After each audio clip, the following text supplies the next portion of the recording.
ಮುದ್ದೆಗಿಂತ ಊಟ ಇಲ್ಲ, ಕಂಬಳಿಗಿಂತ ಹೊದಿಕೆ ಇಲ್ಲ, ನಮ್ಮ ಕುಲಗುರು ರೇವಣ ಸಿದ್ದಪ್ಪಗಿಂತ ದ್ಯಾವರಿಲ್ಲ ಅಂತ ನಮ್ಮ ಹಿರಿಯೋರು ಹೇಳಿದ ಮಾತು ಎಷ್ಟು ಸತ್ಯ ಗೆಳೆಯರೆ. ಎಲ್ರಿಗೂ ನಮಸ್ಕಾರ ಸ್ನೇಹಿತರೆ. ಇದೇ ತಿಂಗಳ 1ನೇ ತಾರೀಕು ಅಣತಿ ಶ್ರೀಮತ್ ಶಾಂತ ಸಿಂಹಾಸನದಲ್ಲಿ ಭಕ್ತಿಭಾವದಿಂದ ನಡೆದ ರೇವಣ ಸಿದ್ದೇಶ್ವರ ಜಯಂತಿ ಮಹೋತ್ಸವ ಅದ್ಭುತ ಕ್ಷಣಗಳು ಇಲ್ಲಿವೆ. ಪಲ್ಲಕ್ಕಿ ಉತ್ಸವ, ಒಳೆ ಸೇವೆ, ಭಜನೆ, ಪೂಜೆ, ಆಶೀರ್ವಾದಗಳ ನಡುವೆ ಭಕ್ತರ ಸಂಭ್ರಮ ತುಂಬಿ ತುಳುಕಿತ್ತು. ಕುಲಗುರುಗಳ ಕೃಪೆ ಎಲ್ಲರ ಮೇಲೂ ಇರಲಿ ಸ್ನೇಹಿತರೆ. ಇಷ್ಟು ಮಾತುಗಳೊಂದಿಗೆ ಈ ವಿಡಿಯೋವನ್ನು ನಿಮಗೆ ಅರ್ಪಿಸ್ತಾ ಇದ್ದೀನಿ ಗೆಳೆಯರೆ. ತದನಂತರ ಅಣತಿ ಗ್ರಾಮ ದೇವತೆ ಲಕ್ಷ್ಮೀದೇವಿಯವರನ್ನು ಗೌರವದಿಂದ ಕರೆತಂದು ನಮ್ಮ ಕುಲಗುರು ರೇವಣ ಸಿದ್ದಪ್ಪನವರ ಪಲ್ಲಕ್ಕಿಯನ್ನು ಸಕಲ ಬಿರುದು ಭಿನ್ನಾವಳಿಗಳೊಂದಿಗೆ ಶೃಂಗಾರಗೊಳಿಸಿದ್ವಿ.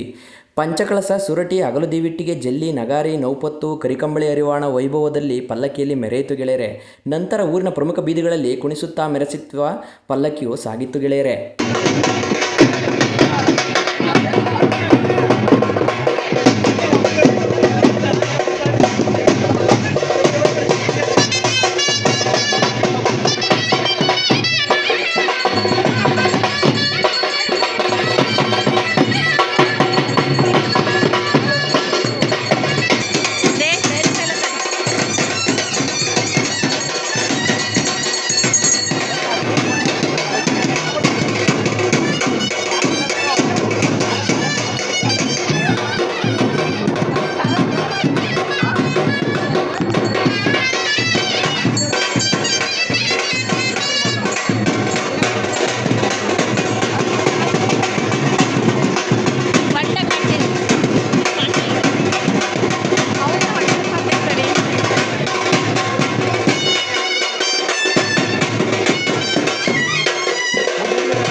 ತದನಂತರ ಅಣತಿ ಲಕ್ಷ್ಮೀಪುರ ಗ್ರಾಮದ ಶಿಷ್ಯರ ಮನೆಯಲ್ಲಿ ಗದ್ದಿಗೆ ಮಾಡಿ ನೈವೇದ್ಯ, ಪೂಜೆ, ಪಾನಕ, ಫಲಾರವನ್ನು ಗುರುಗಳಿಗೆ ಅರ್ಪಿಸಿದ್ವಿ.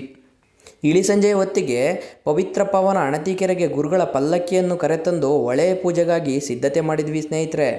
ಊರಿನ ಗ್ರಾಮಸ್ಥರು ತಂದಿದ್ದ ತಂಬಿಟಿನ ಆರತಿಗಳೊಂದಿಗೆ 101 ಎಡೆಯನ್ನು ಇಟ್ಟು ಮಂಗಳಾರತಿ, ಅಷ್ಟೋತ್ತರ ಶತನಾಮಾವಳಿಗಳೊಂದಿಗೆ ಬಹಳ ವಜ್ರಂಬಳೆಯಿಂದ ಒಳೆ ಪೂಜೆ ನೆರವೇರಿತು ಸ್ವಾಮಿ ಗುರುಗಳಿಗೆ. ನಮ್ಮಲ್ಲಿ ಈ ಒಳೆ ಪೂಜೆ ಮತ್ತು ಗುರುಗಳ ಕಂತೆ ಸೇವೆಗೆ ವಿಶಿಷ್ಟವಾದ ಒಂದು ಪ್ರಾಮುಖ್ಯತೆ ಇದೆ ಮತ್ತು ಇದರ ನಂತರ ಊರಿನ ಪ್ರಮುಖ ರಾಜಬೀದಿಗಳಿಗೆ ಗುರುಗಳಿಗೆ ಜಯಘೋಷಗಳೊಂದಿಗೆ ಉತ್ಸವವನ್ನು ನೆರವೇರಿಸಲಾಯಿತು ಅದ್ದೂರಿಯಿಂದ.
ಜಗದ್ಗುರು ರೇವಣಸಿದ್ಧನ ಕೃಪೆ ಎಲ್ಲರ ಮನೆ ಮನೆಗೂ ಬೆಳಕಾಗಲಿ.